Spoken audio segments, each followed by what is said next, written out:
தமிழ்நாடு மட்டுமல்லாமல் உலகமெங்கும் வாழ்கின்ற தமிழக பெருமக்கள் கொண்டாடி வருகிறார்கள். அம்மா வாழ்ந்த காலத்திலேயே நீங்கள் எல்லாம் நல்லா உணர்ந்திருப்பீங்க. அந்த அம்மா மாதிரி அந்த அம்மா இருக்கும்போது, அந்த அம்மா இறந்த போது கூட அம்மாவை நேசிக்கிறவங்க அதிமுகவில் மட்டும் இல்லை, எல்லா தமிழ்நாட்டில் இருக்கிற எல்லாருமே வீட்டில் அழுந்து எங்கள் அம்மாவெல்லாம் அழுதுட்டு இருந்தாங்க, எங்கள் வீட்டில எல்லாம் அழுதுட்டு இருந்தாங்க. அந்த மாதிரி துக்கம் தாங்காமல் அழுதுட்டு இருந்தாங்க. அதுக்கு காரணம் அவங்க கொண்டு வந்த திட்டங்கள். மக்களுக்காகவே வாழ்ந்து மறைந்த புரட்சி தலைவி அம்மா அவர்கள் கொண்டு வந்த திட்டங்கள் எத்தனையோ திட்டம். அதில் இன்னைக்கு எல்லாம் நம்ம தாலி வாங்க முடியுங்களா? ஒரு ஏழை பெண்மணி ஒரு வீட்டில் கல்யாணம் ஆகுதுன்னா தாலிக்கு தங்கம்னு ஒரு நல்ல திட்டத்தை ஏழை பெண்களுக்காக கொண்டு வந்த அருமையான திட்டம் தான் தாலிக்கு தங்க திட்டம்.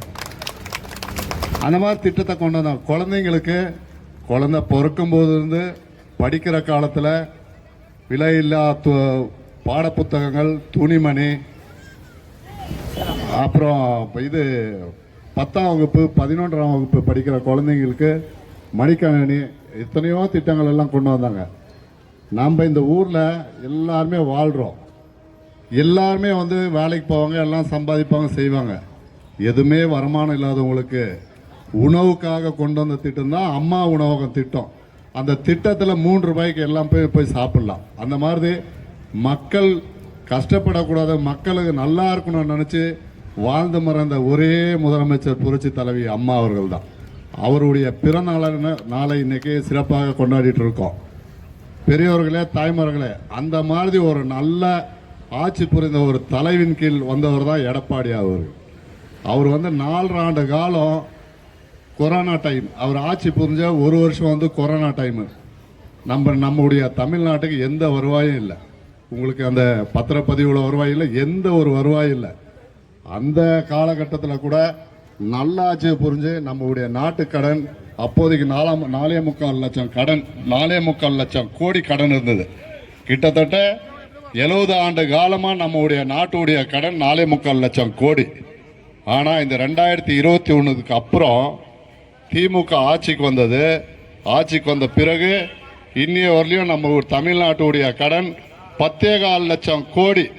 இவங்க 5 வருஷத்தில் 5.25 லட்சம் கோடி தமிழ்நாட்டு கடன் பண்ணியிருக்காங்க. பெரியவர்களே, நீங்கள் எல்லாம் கொஞ்சம் சிந்திச்சு பாருங்க. 5.25 லட்சம் கோடி இவங்க கடன் வாங்கியிருக்காங்க. 70 வருஷம் காலமாக 4.5 லட்சம் கோடி ஏதோ கடன் வாங்கியிருக்காங்க. டோட்டலாக நம்ம 70 வருஷம் காலத்தில் யார் யார் ஆண்டாங்கன்னு எல்லாம் உங்களுக்கு தெரியும். இவங்க 5.25 லட்சம் கோடி வாங்கிட்டு கடன் பண்ணி எந்த ஒரு திட்டத்தை, நல்ல திட்டத்தை மக்களுக்கு கொடுத்துருக்காங்கன்னு யாராவது சொல்ல முடியுங்களா? அதே அம்மா ஆட்சி காலத்திலையும் சரி, எடப்பாடியார் ஆட்சி காலத்திலையும் சரி, என்னென்ன திட்டம் பட்டியலிட்டு சொல்ல முடியும். ஆனால் இவங்க ஆட்சி காலத்தில் என்ன ஒரு திட்டத்தையும் பொது வெளியில நான் இந்த திட்டத்துக்காக இவ்வளவு செலவு பண்ணியிருக்கேன் அப்படின்னு ஏதாவது சொல்ல முடியுங்களா? எந்த ஒரு திட்டமும் இல்லைங்க.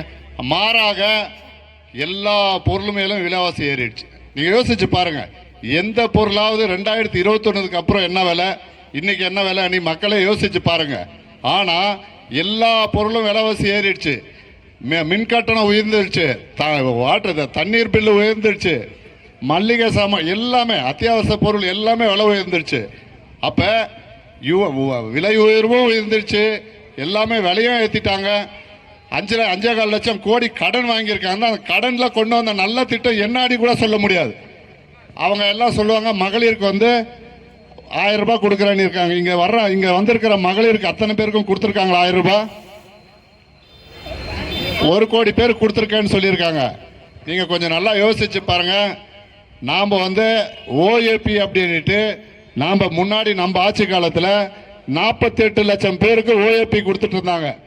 அந்த ஓஏபி எந்த அடிப்படையில் கொடுத்தாங்கன்னா, பெத்த தாய்க்கு குழந்தைங்க இறந்துட்டாலையோ இல்லையானா ஆதரவற்று இருந்தா அந்த குழந்தைங்களுக்கு, அந்த பெரியவங்களுக்கு, வயதானவருக்கு 48 லட்சம் பேருக்கு 1000 ரூபாய் கொடுத்துட்டு இருந்தாங்க.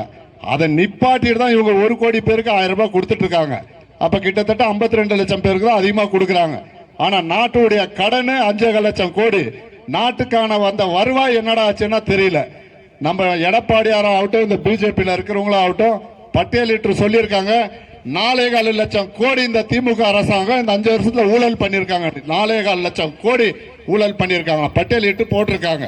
இப்படிப்பட்ட தீய சக்தி திமுகவை இனி ஒரு 60 நாள் தான் இருக்கு. பெரியவர்களே, தாய்மார்களே, நம்முடைய அம்மாவுடைய ஆட்சி, எடப்பாடியார் ஆட்சி மீண்டும் மலரும்னா நீங்க மட்டும் இல்லை, நீங்க பக்கத்தில் இருக்கவங்க சொல்லி இந்த வருகின்ற தேர்தலில் அனைத்து இந்திய அண்ணா திராவிட முன்னேற்ற கழகம் இந்த ஒசூர் பகுதியில் மாபெரும் வெற்றி பெறணும்னா உங்க கையில தான் இருக்கு. நம்ம நாட்டுடைய, நம்ம ஒசூருடைய வளர்ச்சியை நீங்க தயவு செய்து தெரிஞ்சுக்கணும். நம்முடைய அண்ணா 2 வருஷம் அமைச்சராக இருந்தார். இப்ப கிட்டத்தட்ட 10 வருஷமா மாவட்ட செயலாளர் இருக்காரு.